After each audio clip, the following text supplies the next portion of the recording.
දුව රටින් දුව. එයා තමයි කියන්නේ. ආදරණීය අම්මේ ඉතින් ලැබුවා වූ උපන්දිනය සුබ ඍතු නිරෝගී උපන්දිනයක් වේවා මගේ අම්මේ. කොච්චර ප්‍රශ්න තිබ්බත් ඒ හිනාව දක්ිද්දි හැමදේම අමතක වෙනවා අම්මේ. ලස්සන දවස් මේ විදිහට ගෙවෙද්දි ළඟ ඉන්න තිබ්බනම් කියලා හිතෙද්දි දැනෙන දුක කියන්න තේරෙන්නේ නෑ අම්මේ.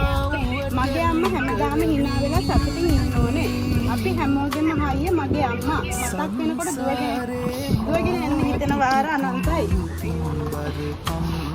දවස් ගෙවිලා යනවා. ඉතින් මම එනකම් මගේ අම්මා පරිස්සමින් ඉන්න ඕනේ. වචන වලට හරවන්න බැරි තරම් මං වාට ආදරෙයි අම්මේ. එයා එනකම් අපිව බලා ගන්නවා. කිසි අවුලක් කරගන්න එපා.